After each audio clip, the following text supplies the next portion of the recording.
Good evening. Australia has turned the corner on the road to freedom after months of fear, uncertainty, heartbreak and despair. The Prime Minister has today revealed the new rules to kickstart the economy and get millions of people out of lockdown and back to work. Australia is coming out of hibernation. We've got to get out from under the doona at some time, and if not now, then when? National Cabinet has laid down the markers for a staged return to the new normal. These are cautious first steps, but important first steps. Step 1 allows 5 visitors at home, but the key number for many other things is 10.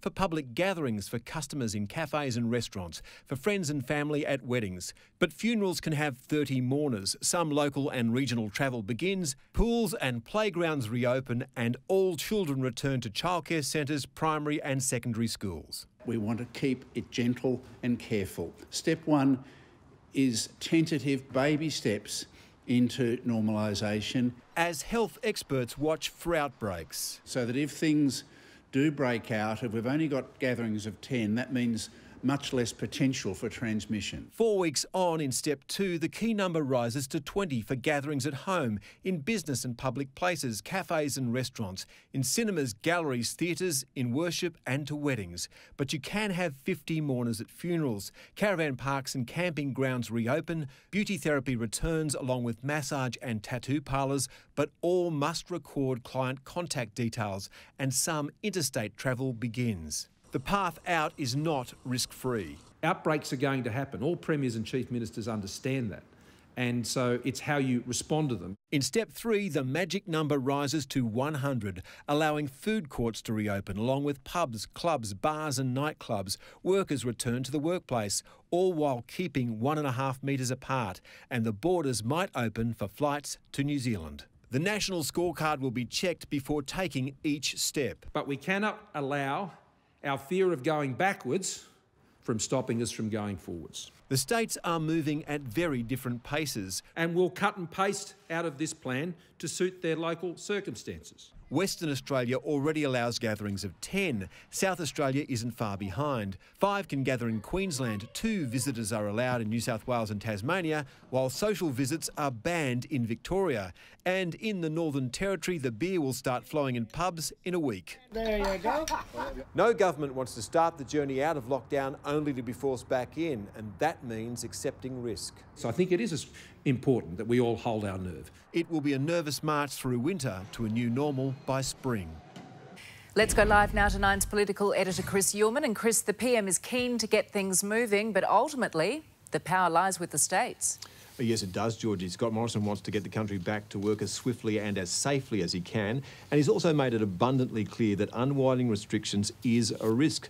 But lives are also at risk in lockdown. Bitter experience shows that unemployment also kills people through suicide, domestic violence and lives shortened by poverty.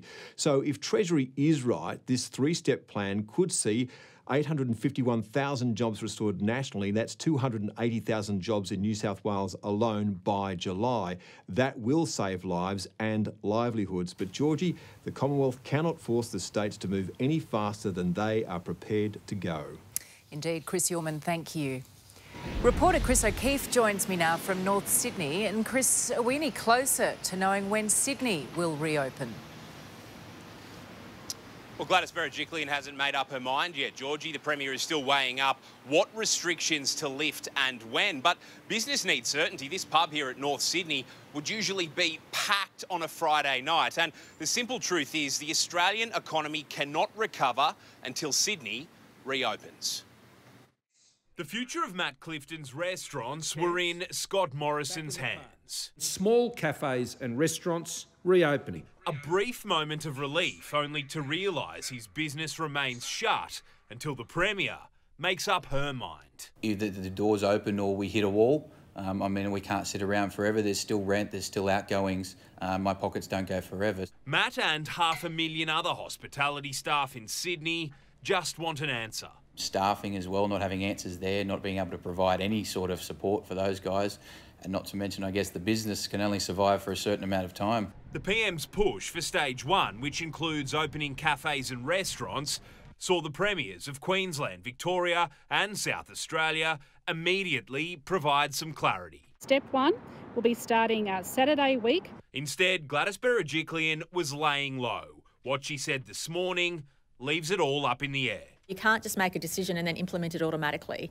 There's 8 million people I need to consider. Stage 1 includes being allowed to go to a country town for a holiday. Everything has gone very, very quiet. Our income has plummeted. Drought, bushfire smoke infecting the grapes, and now travel bans.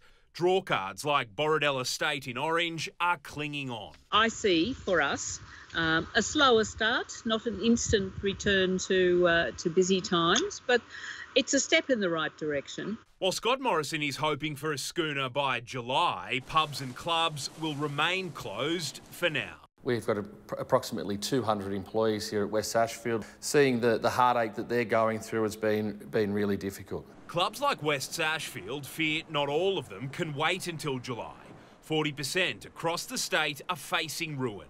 And if small community clubs go to the wall, it's their members, often elderly, who will hurt. A lot of those people are suffering, their mental health is suffering. Shops were never off limits in Sydney, but their customers were told to stay at home. We made the call to shut our doors fairly early on. Retailers like Melanie hoping we've turned a corner. We're just going to see how it goes, see how the customers are feeling. We've crushed the curve. Now everyone in Sydney tonight wants to know where to next. Please stick to the existing rules. Chris O'Keefe, 9 News.